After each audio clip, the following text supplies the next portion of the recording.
Assalamualaikum Bu Dwi. Waalaikumsalam Bu Madina. Apa kabar hari ini? Alhamdulillah baik sekali. Hari ini kelihatan Bu Dwi sangat semangat ya. Harus dong Bu, setiap hari itu harus bersemangat kita walaupun kita itu banyak pekerjaan, banyak apa yang harus kita lakukan. Ya Bu Dwi. Saya di sini sebagai pengamat atau observer pada praktik coaching yang akan dilakukan Bu Dwi dengan Bu Santi, yaitu yang menggunakan model alur Tirta, di mana nanti Bu Dwi sebagai coach dan Bu Santi sebagai coachee. Ya, baik. Nanti saya juga akan menerapkan itu prinsip-prinsip Tirta, alur Tirta itu yang nanti ada tujuannya apa, identitasnya apa, rencananya apa, kemudian tanggung jawab atau komitmen dari coaching itu apa. Juga saya nanti akan menerapkan kompetensi coaching yang akan saya siapkan. Bu Dwi, kalau boleh sebelum observasi praktek coaching kita diskusikan dulu ya. Boleh. Sejauh ini apa yang sudah Bu Dwi lakukan untuk mempersiapkan praktek coaching ini? Selama ini saya mempersiapkan diri saya untuk melaksanakan praktek coaching ini dengan alur Tirta tadi ya Bu, yang tujuan, identifikasi, kemudian rencana dan tanggung jawab atau komitmen. Oke. Terima kasih ya Bu Dwi ya. Kemudian gini Bu Dwi, kita akan mendiskusikan rubrik penilaian percakapan coaching yang akan kita gunakan meliputi adanya 1, prasupervisi, 2, tahapan observasi, terus yang tahapan ketiga yaitu pasca percakapan. Nanti yang prasupervisi itu kita membicarakan tentang rubrik penilaian ya seperti saat ini, berupa kompetensi yang akan dikembangkan, kompetensi spesifik yang diobservasi, indikator ketercapaian tujuan dari pengembangan. Kemudian yang kedua, nanti observasi itu kegiatannya praktek coaching antara coach dengan coachee, yaitu antara Bu Dwi dengan Bu Santi. Terkait yang nanti percakapan pasca atau setelah praktek coaching selesai atau berlangsung, nanti saya akan menanyakan apa saja yang sudah dilakukan pada saat melakukan coaching, kemudian menjadikan indikator ketercapaian pengembangan yang diinginkan itu kira-kira apa, kemudian yang sudah tercapai gitu loh maksudnya. Kemudian saya nanti akan menyampaikan catatan hasil observasi yang berbasis data, kemudian menanyakan kompetensi apa lagi yang masih perlu dikembangkan. Begitu Bu Dwi. Oke, baik Bu Madina, terima kasih sekali. Nanti insya Allah akan kami lakukan dengan sebaik-baiknya. Oh ya. Oke Bu Dwi, untuk selanjutnya kira-kira kompetensi coaching apa yang mau dikembangkan untuk praktek coaching kali ini nanti Bu Dwi? Kalau kompetensi coaching kan sebenarnya ada 3, yakni kita itu harus hadir penuh dalam proses coaching itu, kemudian memberikan pertanyaan-pertanyaan berbobot, kemudian mendengarkan secara aktif.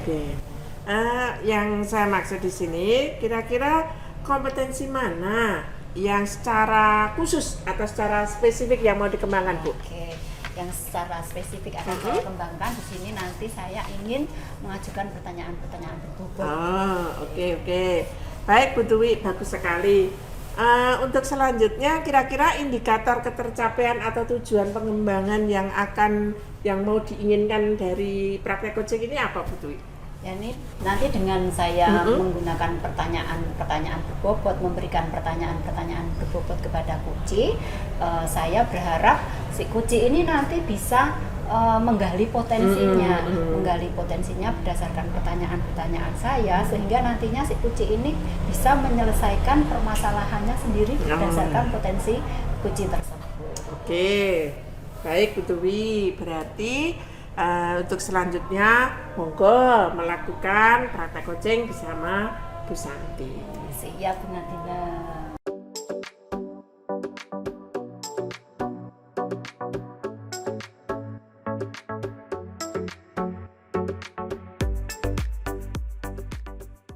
Bu Dwi, boleh nggak saya minta waktunya sebentar Bu? Saya tuh ingin bercerita tentang apa yang saya rasakan akhir-akhir ini Bu.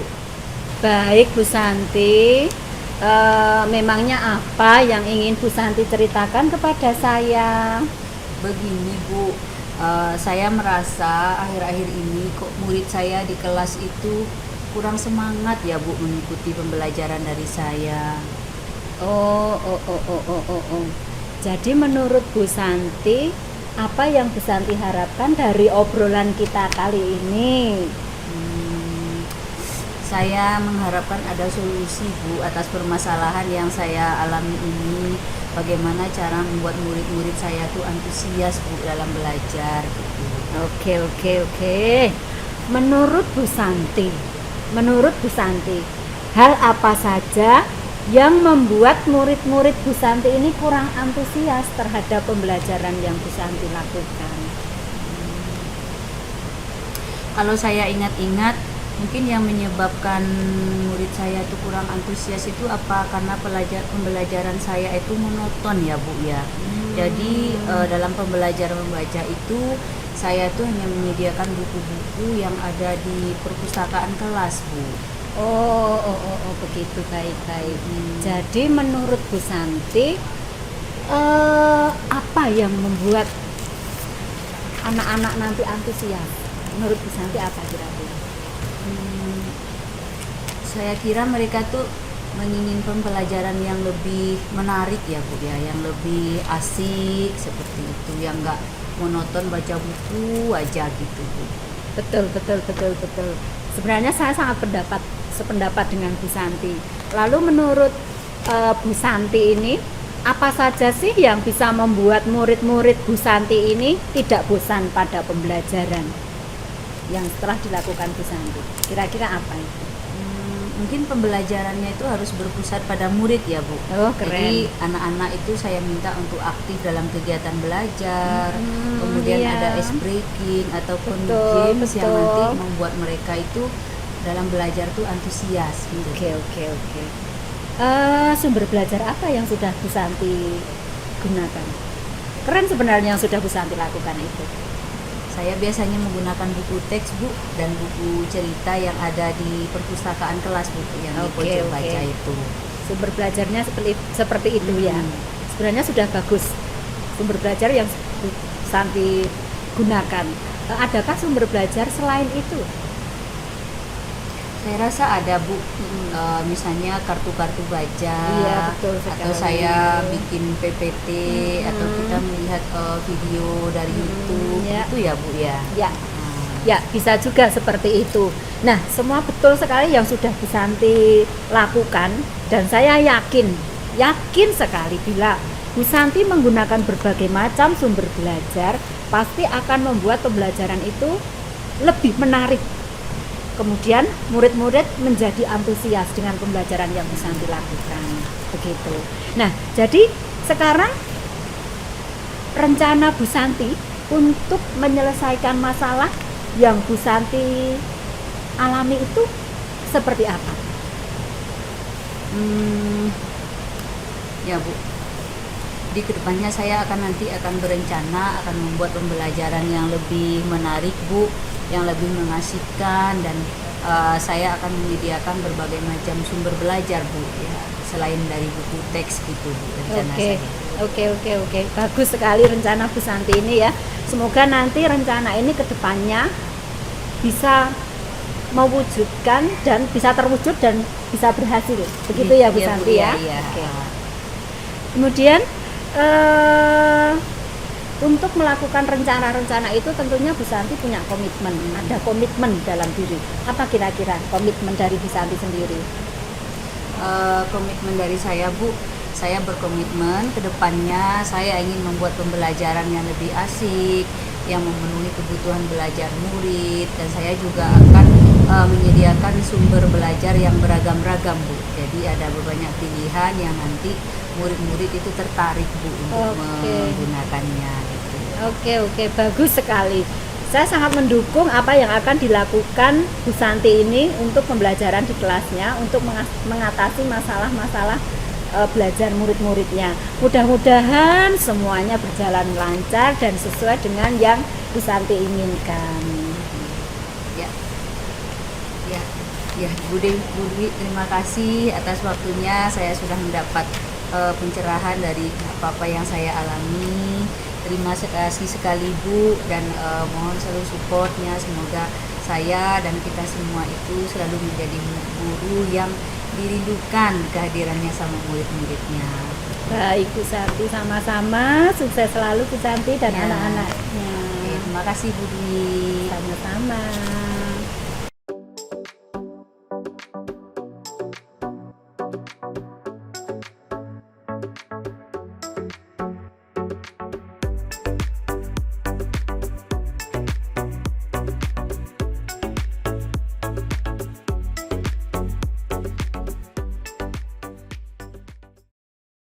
Baik Bu Dwi, dari kegiatan coaching yang sudah dilakukan, kira-kira apa yang sudah dilakukan Bu Dwi pada saat melakukan coaching yang menjadi indikator ketercapaian pengembangan yang diinginkan tadi?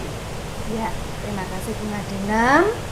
Tadi saya memberikan pertanyaan-pertanyaan berbobot yang dapat menggali potensi Kuci untuk menyelesaikan permasalahannya sendiri, sehingga Kuci nanti bisa termaksimalkan potensinya. Seperti itu Bu Madinem. Bagus, bagus sekali Bu Dwi. Dari pengamatan yang sudah saya lakukan tadi dan saya catat, mohon izin ya Bu Dwi ya, menyampaikan catatan hasil observasi yang saya lakukan tadi. Yang pertama, percakapan coaching sudah menggunakan alur terpa. Coach sudah menunjukkan kehadiran penuh, mendengar dengan aktif, kemudian mengajukan pertanyaan berbobot. Coach sudah memberikan pertanyaan-pertanyaan berbobot yang mampu tadi itu menggali potensi coach untuk menemukan solusi dari permasalahan yang dihadapi. Kemudian yang ketiga itu percakapan antara coach dan coach itu sudah cukup jelas tadi, nampak udah jelas. Kemudian yang keempat, dalam percakapan ini coach tidak merasa menggurui dan coach juga tidak merasa digurui.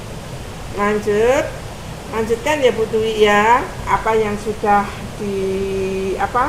peroleh pada praktek coaching ini, kompetensi yang sudah diharapkan itu untuk dapat dipertahankan. Baik Bu Madinem, terima kasih sekali. Insya Allah saya akan terus berlatih melanjutkan kegiatan seperti ini. Menurut Bu Dwi, kira-kira kompetensi coaching apa lagi yang akan dikembangkan untuk selanjutnya? Yang selanjutnya ya Bu Madinem, mungkin saya akan mendengarkan dengan aktif. Nah, dengan mendengarkan aktif ini saya lebih banyak mendengarkan daripada saya berbicara. Jadi mengurangi bicara saya. Nah, dengan saya fokus kepada Kuci, kemudian dapat mengesampingkan agenda pribadi atau apa yang ada dalam pikirannya, termasuk penilaian terhadap Kuci. Jadi di sini saya benar-benar mendengarkan si Kuci ini menceritakan masalahnya kepada saya, kemudian saya sedikit bicara. Seperti itu. Wah, bagus Bu Dwi. Semoga lancar dan sukses ke depannya. Baik Bu Dwi, demikianlah kegiatan yang sudah kita lakukan di hari ini. Semoga nantinya kegiatan coaching dengan alur tirta ini dapat diterapkan di lingkungan sekolah kita masing-masing untuk menyelesaikan permasalahan dengan teman sejawat apapun ataupun permasalahan dengan siswa. Terima kasih sekali Bu Nadina.